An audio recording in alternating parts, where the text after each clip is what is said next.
Bills make me wanna shout. Kick your heels up and shout. Throw your hands up and shout. Throw your head back and shout. Come on now, the Bills are making it happen now. Stand up now, come on and shout. Yeah, yeah, yeah, yeah. Say you will. Shout it right now, baby. Say you will. Come on, come on. Say you will. Come on and shout. Say you will. Yeah.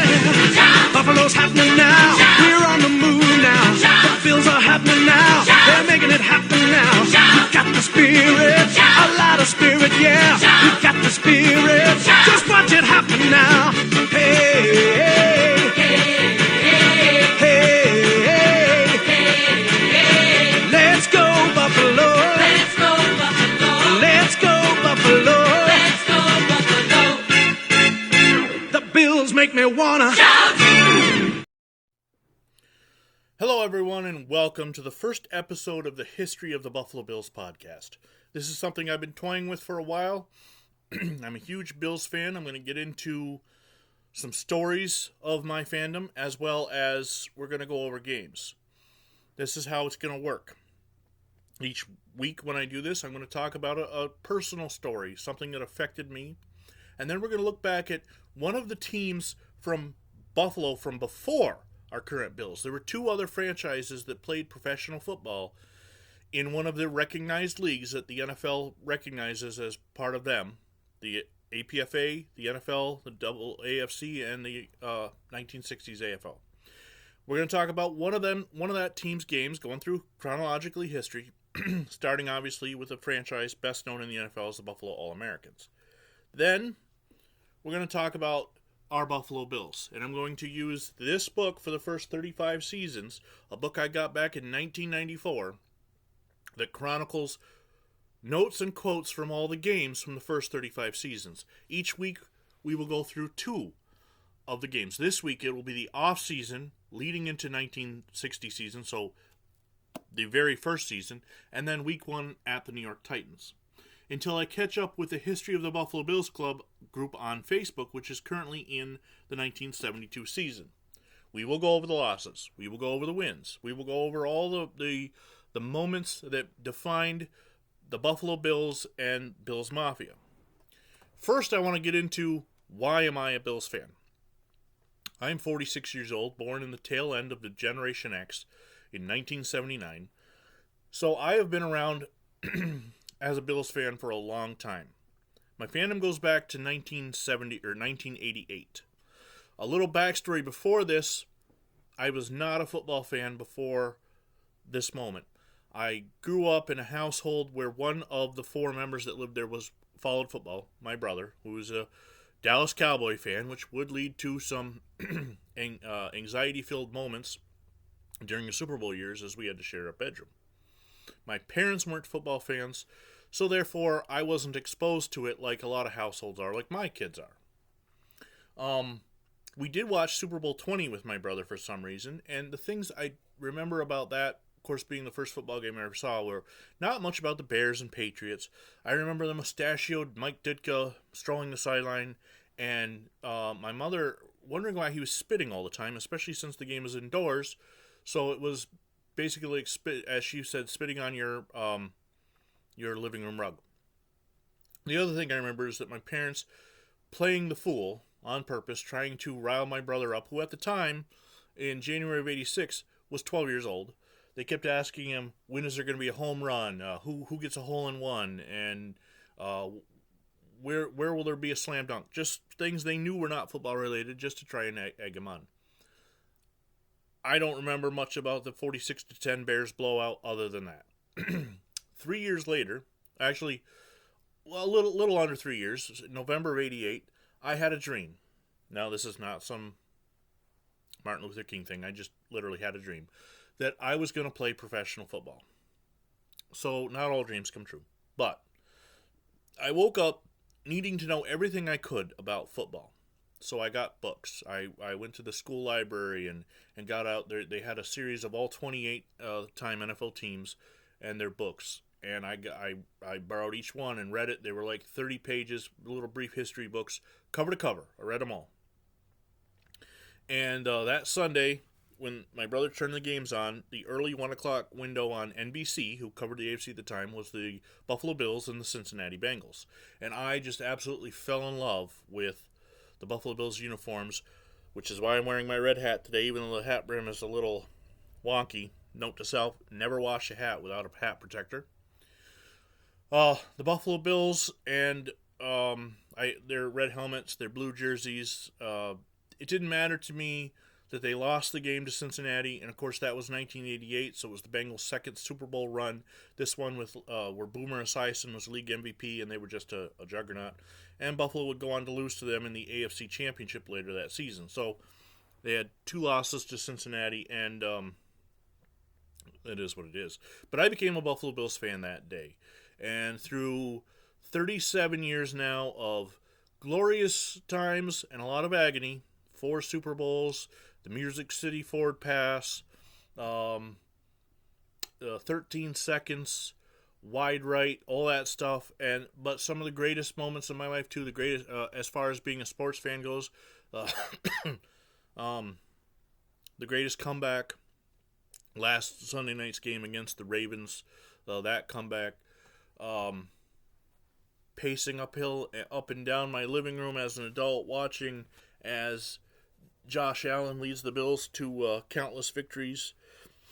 It's been a fulfilling part of my life, and I've survived and been better, I think, to learn loyalty toward something obviously that doesn't give loyalty back, a sports team, but in general, being a fan has made me learn dedication and loyalty and all of that.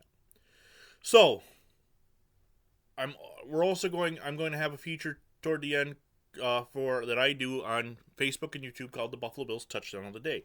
I started this back in November of last year, right before the Kansas City. I actually got the idea from a guy on Twitter, or X, as you know, as it's now known, who was doing this sporadically and then sort of just disappeared.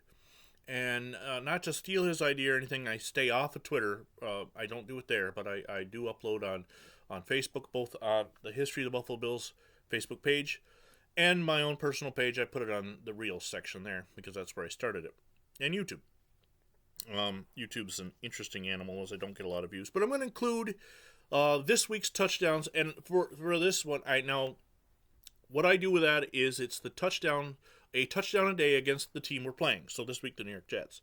I will include the Baltimore Ravens touchdowns from last week as well. And if you want to see what I did for last year when the Kansas City November game on, they're on YouTube. There's a playlist. And then the character I do, the Mafia Macho Man, is going to come out and at the end of the video and sort of sign us off and say goodbye and give us a prediction about what's going to happen. So without further ado, let's jump right into the history of the Buffalo Bills. And we start with the original team that played for the city of Buffalo and representing the NFL, the team known then as the Buffalo All-Americans, but they started before the NFL. They actually go back prior to the NFL, and I want to real quick bring up a newspaper article that I had saved from their first game, so that yes, there it is. Okay, in 1915 was their first season. They were then known as the Buffalo All-Stars, or All Buffalo, as was sort of the common practice of the time. Their general manager and quarterback. Now remember, in 1915, the quarterback was not the gunslinger standing in the pocket of today's modern NFL. It was just he just was a quarter way back in the backfield along with halfback and fullback. So he was the first man in the chain if they were in a straight I formation, or, and of course, not the same as an I formation that you might have watched growing up watching football, college football in the 70s or 80s. Anyway, his name was Eugene F. Dooley. No idea if he's any relation to future Georgia Bulldogs head coach Vince Dooley or not, but he was the guy in charge of putting the team together and also running their team out on the field. They play their stadium at Ryans Park, and I don't know anything about Ryans Park. I can't There isn't a Wikipedia page labeled with them. I'm sure if we dive deeper into newspapers, we can learn a bit about it, but it's not in existence as far as I know today, and so I don't know. But they went through their season of 1915 without losing, and each week for the next 7 weeks they played 7 games. We're going to take a look at one of the game. They had members of their players. Now, none of these guys have first names, and of course, none of them are in the Hall of Fame, but these are the players listed on Wikipedia as being a part of their team. Lynch, Provenza, Bailey, Knapp, Tall Chief, Gabriel, Gregory, Dooley, Sherman, Jeffrey, Henneman, Jones, Johnson, and Shoemaker. And they had 3 former college players in the lineup. Among them were Johnson, an end from Penn State, Jeffrey, a halfback from North Carolina, and Provenza, a tackle from Oberlin College. On September 26th, they went on the road to Tonawanda to take on the Frontiers. And let's take a look at what the newspaper had to say about the Tonawanda Frontiers. All Buffalo 11 opens with victory. Open-style play features game with Tonawanda Frontiers. In a game replete with forward passes, open formations, and several trick plays, the All-Buffalo football team scored a 7-0 victory over the Tonawanda Frontiers at the Velodrome yesterday afternoon. As far as I can tell, a velodrome is a bicycle park, a cycling park, with a circle around it for, not BMX, but bicycle races of the time. The NFL actually had a team who played their home games, the Providence Steamroller, in the Cyclodrome. So, here were the lineups for all Buffalo. They had at left end, Slocum. Left tackle, Rosbury. Left guard, Knapp. Center, Wytock. Right guard, Gregory. Right tackle, Provosh, whatever. Right end, Lynch. Quarterback, Dooley. Right halfback, Henneman. Left halfback, Jeffrey. And fullback, Sherman. Note that they did not have wide receivers or tight, or they had ends, but not tight ends or split ends back in 1915. The Tonawanda Frontiers had left end Barons, left tackle Winters, left guard Smith, center Lubbs, right guard Lubbs, must have been brothers, right tackle Collette. This newspaper lists them as RF, not right tackle, but I'm not sure what the F would have stood for. Right end Spring, quarterback Brown, right halfback Smith, left halfback Ball, and fullback Kinsley. So if you're going to follow along, the Buffalo All-Stars are now 1-0 on the 1915 season. Now, not a lot is recorded and reported about this first Buffalo franchise. We're going to get into it over the coming weeks. We're going to get into their seasons. And once we hit 1920, of course, their NFL seasons when they were known as the All-Americans and wore orange and black. I don't have an idea if they wore orange and black when they were the All-Stars or All-Buffalo, but that is what it is. All right, now, for the Buffalo Bills, as we move forward into 1916, we're going to be using, as I said, this book. I am pretty much going to be reading from the book. What I want to show you real quick is that once you get in, there's a ton of great pictures and stuff, but once you get into the actual seasons, it's broken down. There's a picture of the 4 AFC championships and, of course, the great Jim Kelly. Once you get into the seasons, it's broken down by stats, and you see on the left is a bunch of dates and stuff, and that's what I'm going to be using to get us through the games. But right off the bat, before I get started with the 1916 offseason, I think this is a wonderful picture. Of course, you got to remember this book was produced in 1994, published, so it looks back. You can see from the top the 1960 and 61 helmet through the white incarnations of the white helmets, the red one with the blue face mask, and of course we had a third red one starting in 2002 that had 7 different shades of blue in their uniforms, as well as the Drew Bledsoe era, J.P. Lossman era Bills. Back to the white helmets, and now we have this season the brand new rivalry series, the Frost or Chill, or I could be wrong, but that's looking forward. 1960, what happened? Before I get into the book real quick, this is just from my own personal knowledge. Lamar Hunt went to the NFL with an idea of starting a franchise in the Dallas area. The NFL was not ready for expansion, and turned him down. But Hunt wasn't satisfied just to sit back and wait for the NFL to get up with the idea that it was time to expand past 12 teams. So he went and got a bunch of other businessmen together to form the American Football League, and that is where we pick up the story on this book. August 14th, 1959. The first organized meeting of the American Football League was held in Chicago under the leadership of Lamar Hunt. Let's just think about that.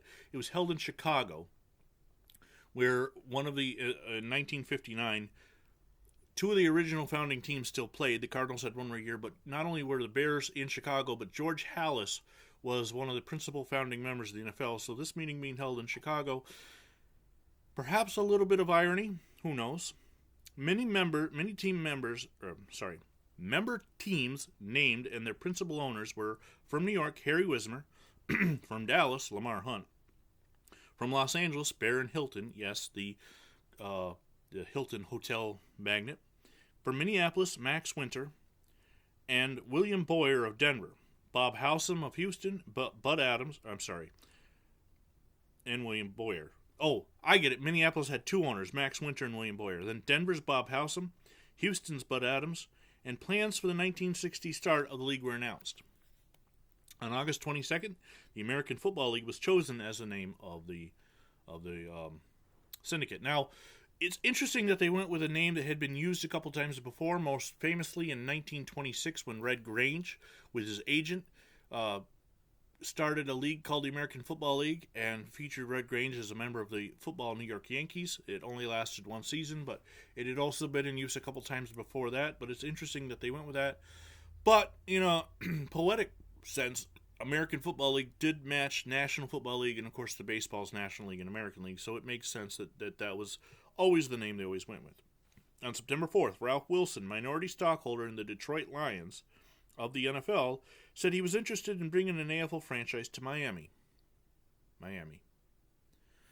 Folks, we could have been a Miami franchise.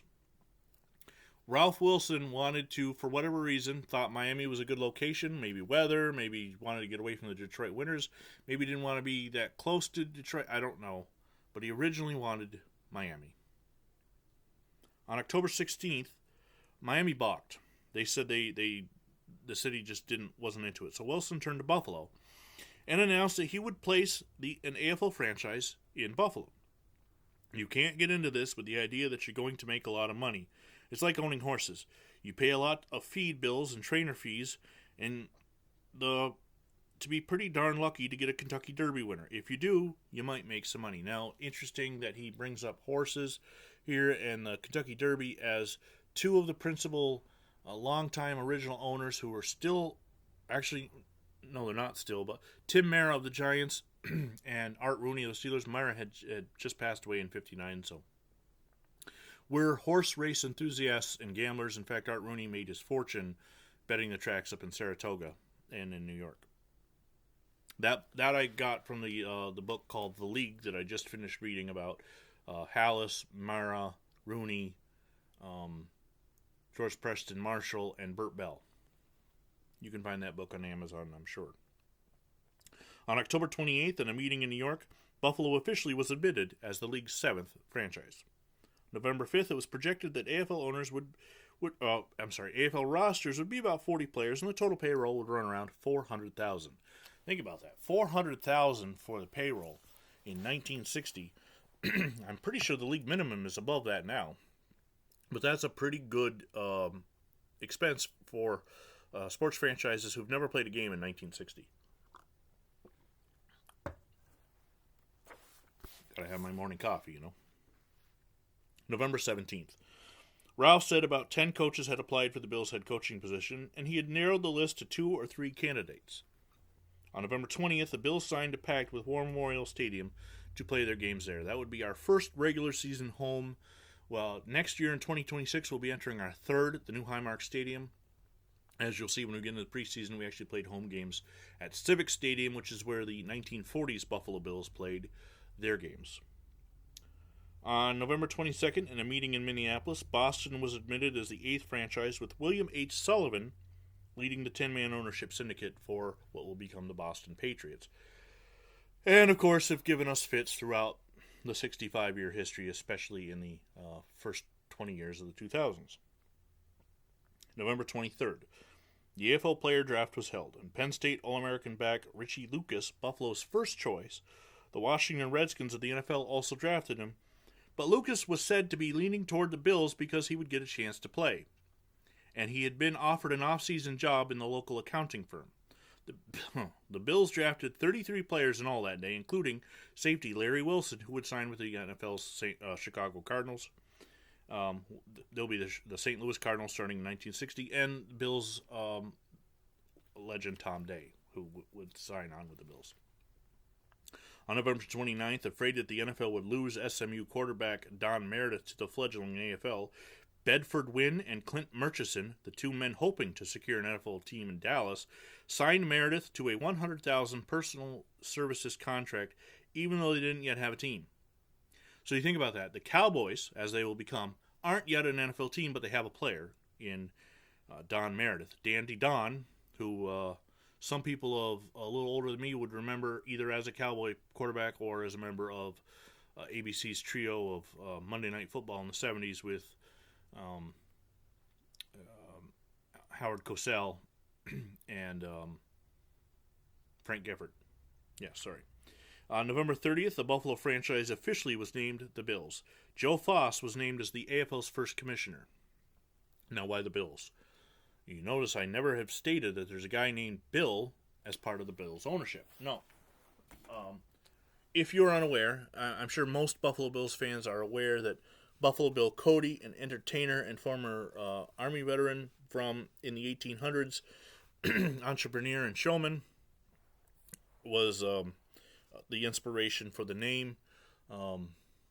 Even though he wasn't from Buffalo, it just fit with the whole idea, and we were able to use the buffalo as our logo, or of course that one, or you can see the Tecmo version on my hoodie. But the city of Buffalo using the iconic animal as our logo, and it helped by being the Buffalo Bills, it helped just tie it all in together. On December 2nd, the secondary draft consisting of 20 rounds was held, just in case the first 33 players didn't sign. You get a chance at 20 more. On December 5th, tackle Joe Schaefer of Tennessee was the first player to sign with the Bills. On December 9th, Syracuse coach Ben Schwartzwalder, whose Orangemen were ranked number 1 in the nation and preparing for a Cotton Bowl and a possible national championship, was reported to be the number 1 choice at the Boston franchise to become their head coach. William Sullivan said, "Money will not stand in our way. We're prepared to go real high, doubling his Syracuse salary and giving him a long-term deal." Of course, they did not end up signing Schwartzwalder. They would end up going on to hire Lou Saban as their first coach, and Lou Saban is somebody who will figure prominent in our history as we move forward. On December 10th, the Bills signed 310-pound tackle Bertho Arnold of Ohio State. On December 16th, Buster Ramsey, the defensive assistant with the Detroit Lions, was hired as the Bills' first head coach. His salary was reported to be about $27,500. George Wilson, the Lions head coach, reportedly was making about $18,000 a year. So Buster Ramsey becomes our first head coach, and his salary is higher than the man that he worked for in Detroit. On December 18th, NFL legend Slingin' Sammy Baugh signed on to coach the New York Titans. On December 26th, Dick Gallagher, a longtime aide of Cleveland head coach Paul Brown, was named the general manager of the Bills. Gallagher predicted that within 3 years, the AFL and NFL would be playing a World Series. Upon hearing the appointment, former NFL passing champion Tommy O'Connell thought about a return to pro ball and become the Bills quarterback. O'Connell had quit the Browns to become an assistant coach at Illinois. He had just served as head coach at Drake in 1959. January 1st, 1960, Richie Lucas signed with the team for a reported $50,000 over 3 years. January 4th, Bob Dove, the first assistant coach hired by Ramsey, the two had worked together in Detroit. On January 11th, Floyd Breezy Reed signed on as the backfield coach. On January 26th, Lamar Hunt, the owner of the Dallas Texans, was named the first AFL president. On January 27th, Minneapolis withdrew from the league because of stadium problems. A 14-game schedule was adopted. Stadium problems or legend has it that the NFL offered them a spot in 1961, and of course that franchise would become the Minnesota Vikings. On January 28th, the two-point conversion rule was passed. Now, if you're not old enough to have watched the NFL before 1994, you might not realize that the NFL did not have the two-point conversion. From 1920 to 1993, there was no two-point conversion in the NFL. So for the AFL to go with this really is showing that they want to set their league apart from the NFL by using college's two-point conversion rule. On January 30th, Oakland was awarded the Minneapolis franchise, with Chet Soda heading an 8-man ownership syndicate. Divisions were broken down into the East: Buffalo, Boston, New York, and Houston, and the West: Dallas, Oakland, Denver, and Los Angeles. Yes, the Chargers started in Los Angeles, so when they moved back in the 20-teens, they returned. They played one season. We'll get into that more. On February 5th, Buster Ramsey said he was not happy that the AFL had adopted the two-point conversion. "It's a bad rule for football," he said. "Those who pass the rules seem to have forgotten that in pro football, we have the field goal. In college football, the need for the two-point to stir up interest." Now, I completely disagree with this idea, because at the time, the field goal kickers were not what they are today. The field goal was not a reliable method, and neither was the extra point, for that matter. And the two-point conversion definitely stirs up interest. If you're trailing 27-19, it's a two-score game in the NFL at the time, but it's a one-score game if you can make the two-point conversion in the AFL. Technically, you have to go into the end zone twice, so it could still be called a two-score game, but that's just semantics. On February 8th, ticket sales for the Bills games began, and the team sold about 3,000 season tickets. A man named Arthur Deemer of Attica was the first in line. "The early, tremendous sales of tickets indicate that the fans of Buffalo, Western New York, and Niagara Frontier are hungry for professional football," said General Manager Dick Gallagher. On February 9th, a no-tampering verbal pact was announced between the AFL and the NFL, referring to player contracts. Chuck Barr was named the Bills' Director of Public Relations and also was given the role of administrative assistant to Dick Gallagher.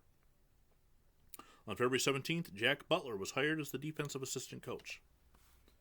On March 2nd, Dick Gallagher flew to New York for a league meeting and said he would request that the majority of the Bills' home games be scheduled early in the year, with only one home game in November to avoid possible weather problems. All right, I got to take a break here. I got to talk about that. Our general manager did not want weather to come into effect for our home games. Our greatest home field asset, the Buffalo Winters, he did not want a part of. What? Are you kidding me? Now, this is 65 years ago, and Mr. Gallagher is no longer with us, so I can't obviously lighten him, but just the idea that we don't want the Buffalo Winters to be a part of our home field advantage, just to me, is crazy. I mean, they're building the new Highmark Stadium with an open roof so that we still can have our Buffalo Winters. Our players are trained to play in that weather. They are trained to win in that weather. I mean, you think about some of the games that the Bills have played at Highmark Stadium, from last year's playoff game against the Ravens, that regular season game against Indianapolis where the snow was so deep that Shady McCoy was pretty much running with just his helmet exposed. The playoff game against the Dolphins, the bitter cold game against the Raiders. I mean, how do you not want your geographic part to be a part of it? Now, obviously, other NFL franchises like Minnesota and Detroit and Green Bay have had winter be a part of theirs, and two of them have abandoned it for domes. And the Chicago Bears are going to do the same coming in the future. It just completely boggles my mind that we as a franchise did not want our winters to help us. Especially because I don't hear that coming out of Boston or New York, who also have winters. Maybe not as harsh as Buffalo's, but just crazy. Just absolutely crazy. Oh, and by the way, here is our stadium at the time, War Memorial. So, obviously, winters would be a huge part with that. And note that they had the roof over a portion of the fans. So that idea will be brought back for next year's Highmark, as the roof will be over the fans. Just crazy. On March 9th, AFL Commissioner Joe Foss charged that the NFL, which had brought in a team to Dallas, had expanded for the purposes of destroying, not competing with the AFL. Newly appointed NFL Commissioner Pete Rozelle, who was replacing the recently passed Bert Bell, he disagreed. He said, "Inasmuch as they have sought competition by bringing AFL franchises into NFL cities of New York, Los Angeles, and San Francisco," that being the Oakland Raiders, The NFL sincerely hopes that competition between the AFL and its own member clubs will bring about a more highly skilled and entertaining brand of football for the fans. Rozelle knew what he was talking about.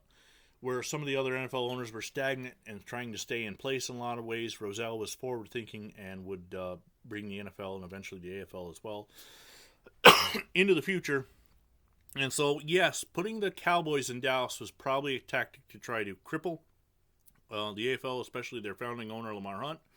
But Rozelle is right in that it would bring competition and may the best team win in these cities. On March 30th, Eddie Abramowski was hired as the Bills' first trainer.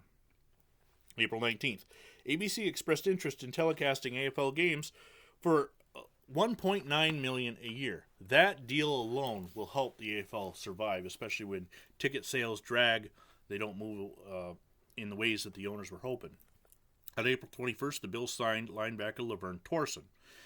Let me stop and just say that I, obviously born in 1979, started watching the Bills in 88. So unless they're a real big star like Jack Kemp or O.J. Simpson, and I heard their names on NFL films, I may be getting the pronunciation wrong, and I apologize to anybody from Mr. Torson's family or any other Buffalo Bills that came along that have more difficult names to pronounce. I'm sorry, and you can correct me if possible. Send me a message and I will make sure I pronounce them right. April 22nd, Dick Gallagher said the AFL would be on par with the NFL within 3 years. He's still sticking to that prediction of a World Series by 1963. On June 9th, I skipped this one. On May 4th, Harvey Johnson was hired as the final assistant. His duties will also include serving as the director of player personnel. And that job right there will keep him around with the Bills longer than most of the staff, the original staff. And he'll also have a couple head coaching stints with the Bills in relief when coaches were fired or left in the middle of a season. June 9th, the league signed a 5-year television contract with ABC, with the first 5 years' revenue set at $1.785 million to be divided by the 8 teams. That's a huge, huge benefit to those teams. On June 20th, Houston's first-round draft choice, Billy Cannon, won a court victory over the NFL team that drafted him, the Los Angeles Rams, enabling him to accept a $110,000 contract with the Oilers. The Oilers also gave Cannon a chain of 5 gas stations and a luxury car. The Heisman Trophy winner halfback Billy Cannon spurns the NFL in a huge move for the AFL. On July 10th, training camp opens in East Aurora. On the 11th, during the Bills' first practice, a wide receiver named Albert DeBenion wowed the coaches with his speed. On July 17th, Buster Ramsey conducted the first Bills inter-squad scrimmage. And on July 18th, he made the official first roster cut, trimming the squad from 74 to 59. On July 29th, a crowd of 100,000 lined Main Street to welcome the Bills in a Heroes Parade. On July 30th, a crowd of 16,474 at War Memorial. Now, this says War Memorial. The Pro Football Reference site says Civic Stadium.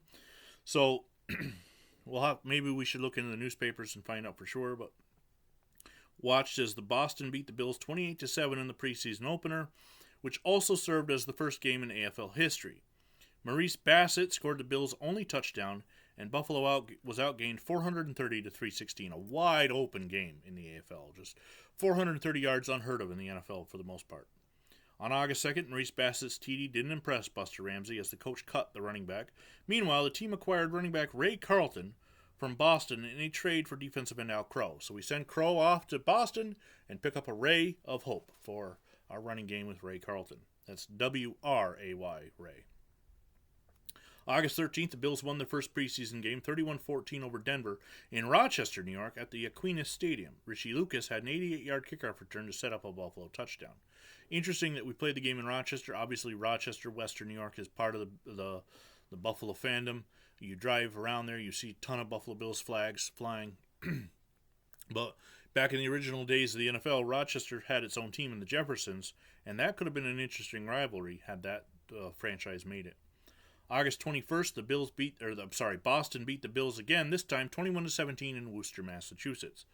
August 24th, the Oakland Raiders spoiled the dedication of War Memorial Stadium, beating the Bills 26-21 in front of 17,071. The Raiders scored 20 points in the first quarter. Those were the Raiders, and you'll see later when I show you the uniforms, the black and gold Raiders, not the silver and black. On September 4th, the New York Titans scored 6 times on touchdown passes and routed at War Memorial Stadium in the preseason finale. Routed the Bills 52-31 in front of 6,281 at War Memorial. Just not a great preseason. Only won one game, and we get to the first regular season game on September 9th. Before September 11th. On September 9th, in the first regular season game in AFL history, Denver beats Boston 13-10 before 597 fans at Boston University. So the offseason, a bit of turmoil.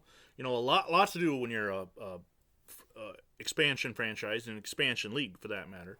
The draft, getting Richie Lucas out of Penn State, signing Tommy O'Connell to come out of retirement, hiring Buster Ramsey. A lot of hope for the city of Buffalo, the parade. And then preseason hits, and preseason was given a bit more emphasis back then as teams and players actually played, unlike nowadays. To go 1-4 or 1-5 in preseason, just not what you want. But, I mean, those games don't count. You got your first game on September 11th, 1960, down in Shea Stadium, at the Polo Grounds in New York to face the New York Titans, the franchise that we will be playing tomorrow. If you're watching this the day I uploaded it, tomorrow, week 2 of the 2025 season against the New York Jets. They were then known as the New York Titans. All right, let's go through the scoring of the game real quick. Buster Ramsey leads the Buffalo Bills into the Polo Grounds to take on Sammy Baugh's New York Titans, the blue and gold New York Titans. In the first quarter, Daryl Harper hits a 35-yard field goal to give the Bills a 3-0 lead. In the second quarter, Bill Shockley kicks a 15-yard field goal to tie the game at 3. Al Darrow then runs it in from 2 yards out. Bill Shockley's extra point is good, and the Titans lead 10-3. Al Darrow runs it in from 15 yards out. Bill Shockley's extra point gives New York a 17-3 halftime lead. In the third quarter, Bill Shockley hits a 39-yard field goal to extend the Titans' lead to 20-3. And then in the fourth quarter, Art Powell catches a 13-yard pass from Dick Jamieson. Bill Shockley's extra point extends the Titans' lead to 27-3. Something I do at this portion of the game real quick is look to see if that is indeed scoregami, as was last weekend's game against the Ravens, although the Scoregami Twitter feed did not report it. But whatever, that is what it is. 27-3 is not scoregami, as it first occurred in the NFL between the Columbus Tigers and the Ooring Indians in 1923, although I guess an argument could be made that it is an AFL scoregami, as at this time, especially in 1960, the two leagues are not on good terms in keeping the faith. So, the Tennessee Titans and Cincinnati Bengals have most recently done it on October 1st, 2023.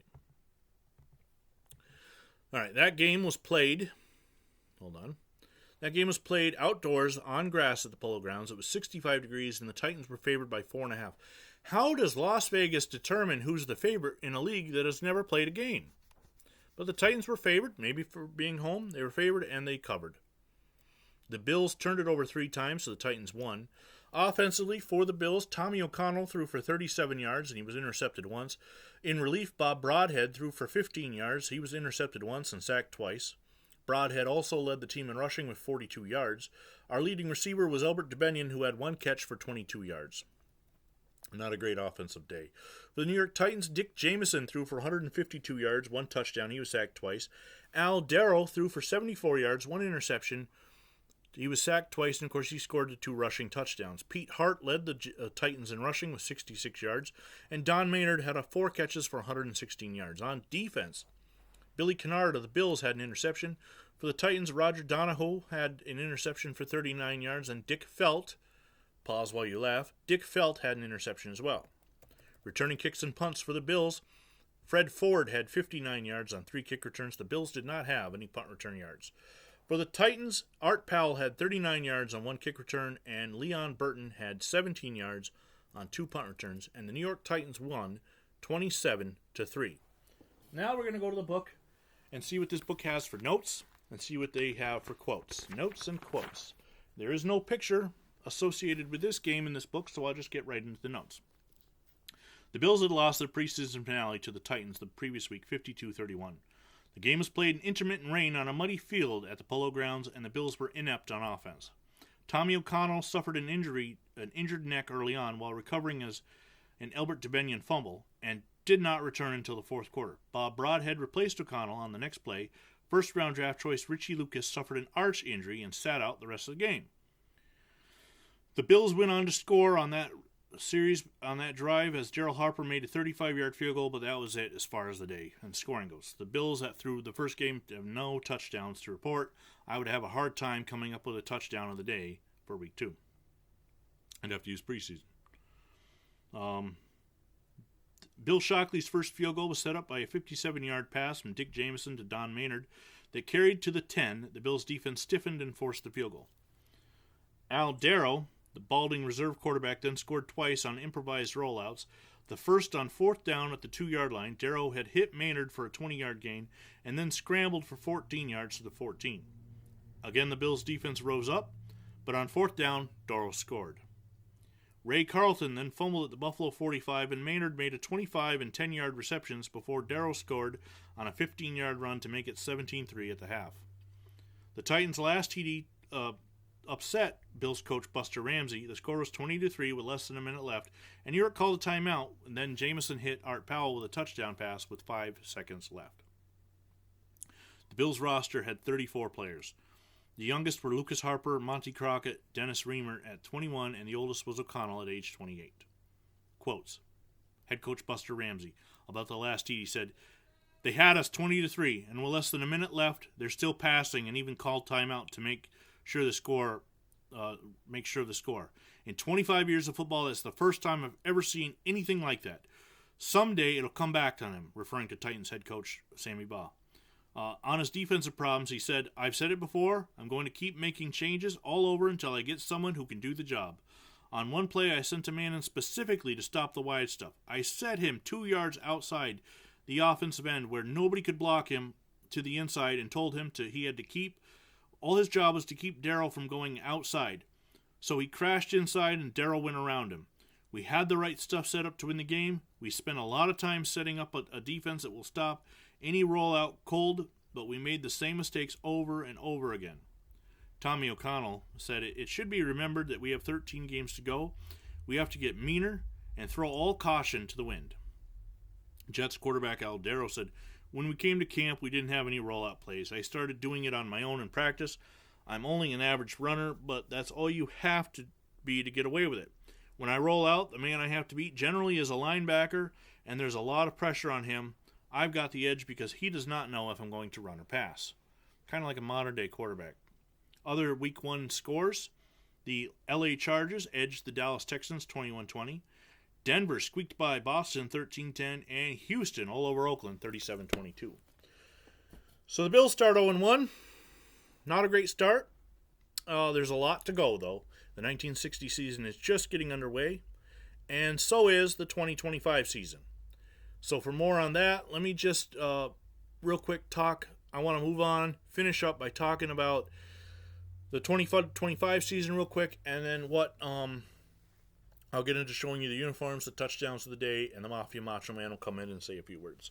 All right, last week, I'm sitting here watching the games, and usually when the Bills are on, my full attention is on the TV as I'm pacing back and forth, unless two things happen. It becomes a blowout on either way.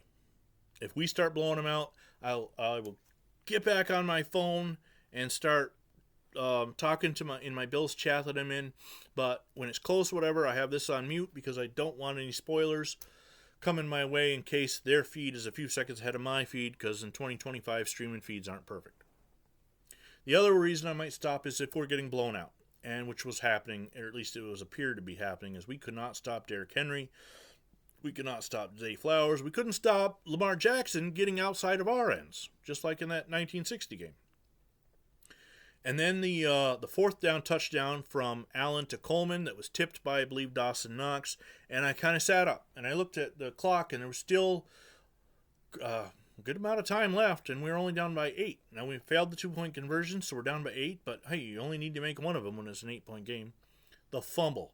And at the fumble, at that point, I got back into watching the game mode, and for Derrick Henry to fumble, who is somebody that torches us all the time, whether it's when he's with the Titans and stiff-arming Josh Norman into oblivion, or it's with the Ravens just running all over us in last year's regular season game or this year's regular season game. We never seem to do well against Derrick Henry. He fumbled. Ed Oliver set it up. We recovered. And unfortunately, Ed Oliver won't be playing tomorrow against the Jets, so that sucks. We go down, we score. Josh Allen using all of his 6'5 frame to get the ball over, and we're down by 2, but we missed the 2-point conversion. We still have 3 timeouts.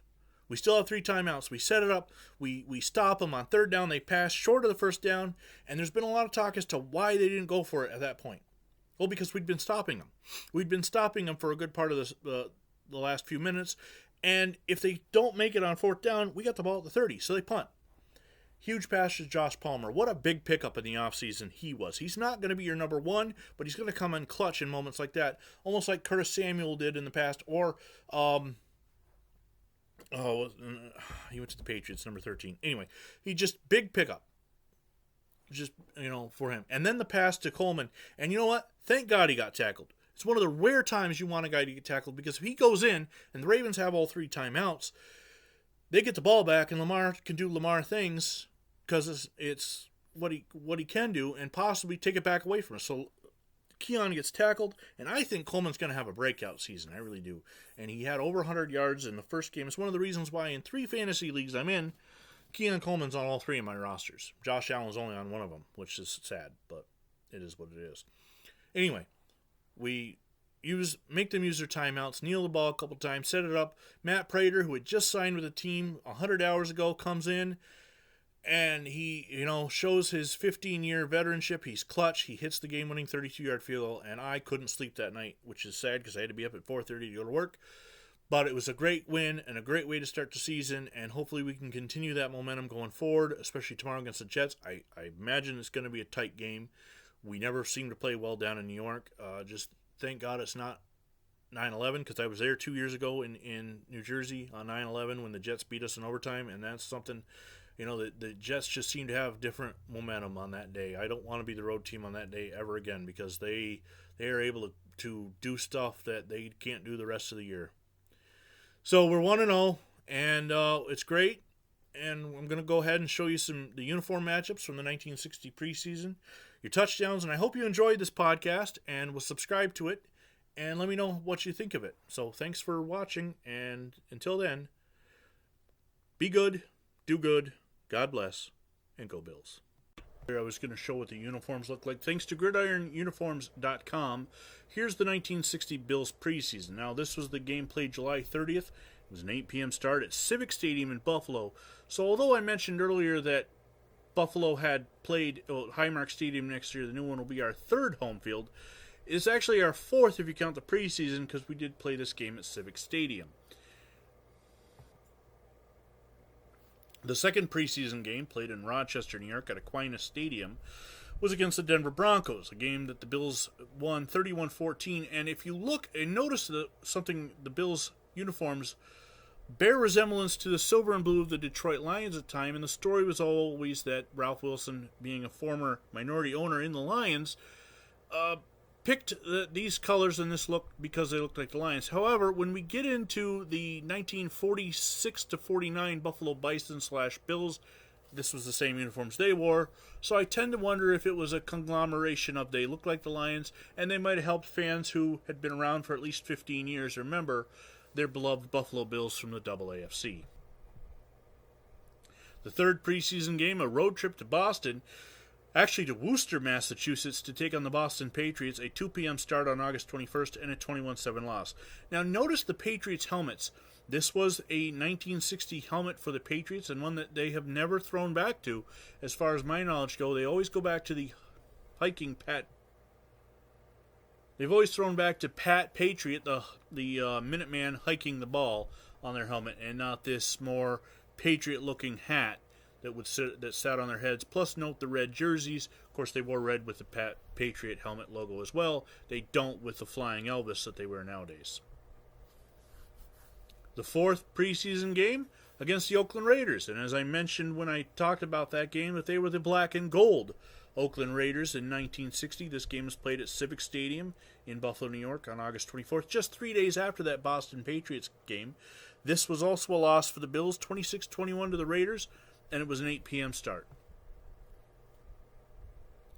The final preseason game was on Sunday, September 4th against the New York Titans. The blue and gold of the New York Titans, the same team the Bills will open up Week 1 against. This game, according to this, was played at Civic Stadium. Now, it's interesting, the book I read said that they had opened the preseason, the second preseason game, which would have been against the Raiders, the game before this, to Christian War Memorial, but this website both says Civic Stadium. Now, the book was published in 1994. This website came out after. You can always look at newspapers.com to find out the truth, but either way, this was the final preseason logo, and let's take a look at the regular season game, the one we went over earlier. Week 1, September 11th, 1960, at 2 p.m. start from the Polo Grounds in New York. We played the New York Titans the week before to end the preseason. We were the home team. This time we're on the road, so the silver and dark blue helmets with the numbers on the side against the New York Titans, blue jerseys, gold numbers, gold pants, blue helmets with a gold stripe down the middle. Thanks to Gridiron Uniform Database for allowing us these pictures. They've put in tireless effort, and if you do find a mistake on the website, they immediately respond when you email them, and they change it right away if you verify the proof. I love this website. They're fantastic. And not only do they have the NFL and the AFL, the AAFC, the CFL, the XFL, the USFL, the UFL, they are a fantastic resource for anybody doing research on professional football in America and Canada. Now, one last feature I want to go over. The touchdown of the day, as seen on my website, and also the official page, History of the Buffalo Bills page. It's not official. They don't own it. I do. The official, my official History of the Buffalo Bills page, the touchdown of the day. Now, since this podcast isn't going to go up on a scheduled same time, at least not for the start, I'm going to use the touchdowns that I've got so far, but obviously there's a couple touchdowns that might still play from the New York Jets game. But how it works is, each week leading up to the game, I post one touchdown a day from the history of the Buffalo Bills franchise going forward. So since this is the first podcast, I will include last week's Baltimore Ravens touchdowns and the New York Jets one so far. You can also go on YouTube and find last season's videos. I started with the Kansas City game, right through the AFC Championship against Kansas City. I took the off-season off, but hope you enjoy.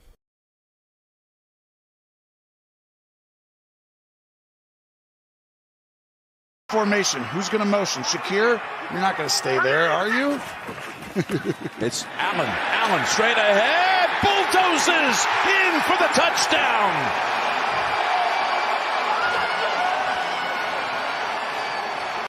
Watch 64. We're going to pull from this side, but Torrance turns the corner right there, and that's why you hear the MVP chants right now.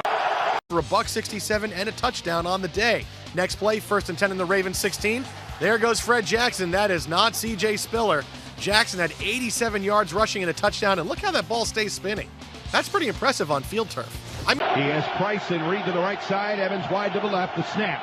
JP scans the field, looking deep, looking for Evans, wide open inside the 20-yard line. The pass is complete. Touchdown! Touchdown! Lossman to Lee Evans. Push. The setup with Reggie Gilliam line up behind him. Here it is. Allen, he just steamrolls across for the Buffalo touchdown. 3rd to 4th and 2, anything inside there in goal, and you get 2 plays, I don't see how you can stop them. It's such a weapon that other teams don't have. That's all they've got. It's 1st and goal at the 1. Lynch. There's a block by Kings and a touchdown yard run by Marshawn Lynch.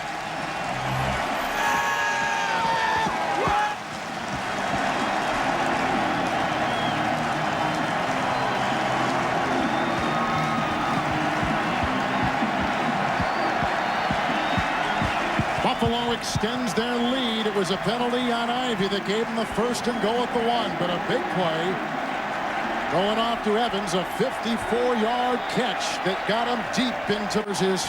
Josh Allen. You were talking about how essential it is to have that with your quarterback these days. And Allen, who rushed for 12 touchdowns during the regular season, has a 2nd and goal. Gonna hand it off. Hand it off, and walking in for the touchdown is Ray Davis, the rookie.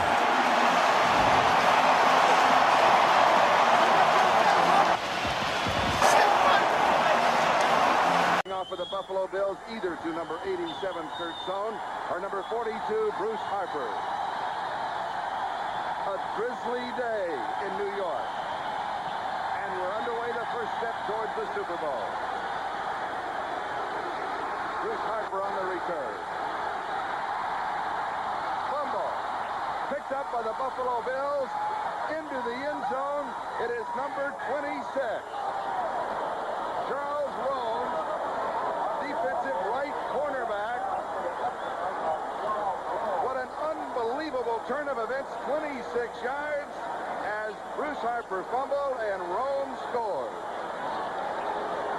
Charlie, right away, a big play. The first one out of the box. Harper is going to get hit. The ball is going to be caught loose. You see right there, 62 is the man that hit him, and I think that's Irvin Parker. Right. Rome's 26 picking it up, dancing along the sidelines, and the Buffalo Bills, 26 yards for a touchdown. They are on the board in a hurry. And if he has something to say, he's going to say it right to him. It has been a running conversation. 3rd down, 17. Kelly throws for Lofton. Touchdown!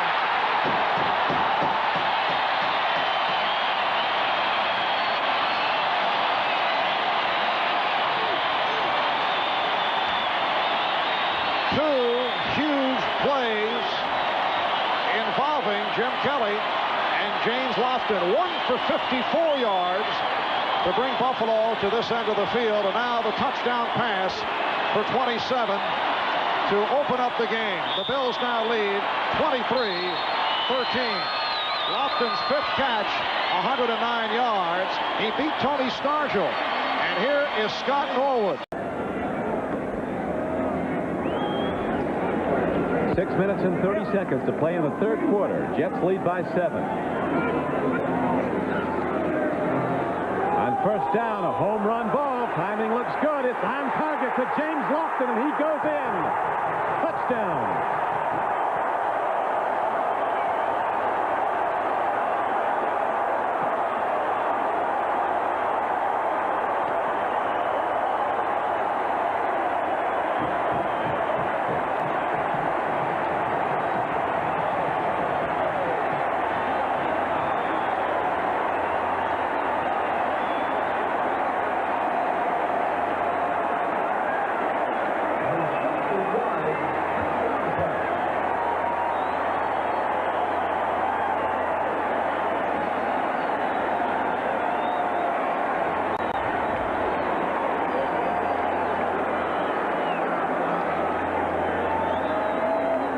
James Lofton, 34. It's a 2nd and 5.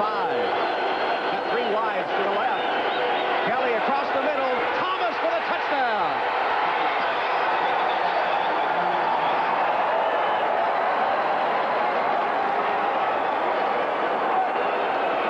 You can keep this Bill offense quiet a little bit, I guess, but not for this whole game. I mean, Coach Levy had confidence in his offense getting that touchdown. That's why they turned down the field goal attempt. And sure enough, Kelly finds Thomas in the end zone for the 6th. What a weapon is Thurman Thomas, and Jim Kelly using him to good advantage today.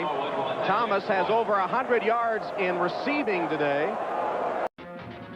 A dangerous passing attack is expected of the Bills, but an opportunistic defense is something new.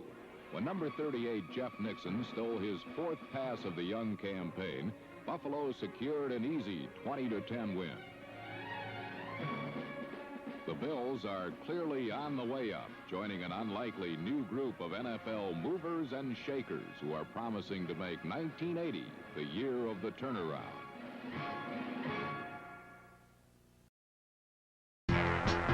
In Buffalo, the Bills left Joe Namath's pass receivers empty-handed.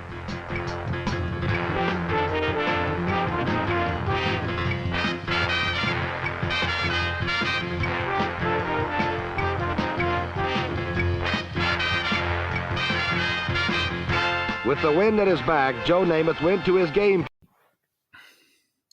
Ooh, yeah, Bills Mafia, dig it? It's me, the Mafia Macho Man, yeah. Here to talk to you about week 1 and the Ravens, yeah. I bet a lot of you thought that the Bills were gonna lose. No way! Not gonna happen, not on Josh Allen's time. The Mafia Macho Man was right here watching the TV the entire time, yeah. When Ed Oliver forced the fumble, it was like I was snapping into a Slim Jim ticket. The Bills play 60 minutes, just like the Macho Man always is ready for a fight. Yeah. The Buffalo Bills and Josh Allen are here to stay. Baltimore, down. Brush them off. Move on to week 2. And it's the New York Jets. Yeah. From MetLife Stadium. Well, MetLife Stadium has hosted some WrestleManias, and this one's going to be nothing shy of a slobber knocker. And the Macho Man says, stay tuned. Buffalo's going to win. Bills by 1 billion. Yeah.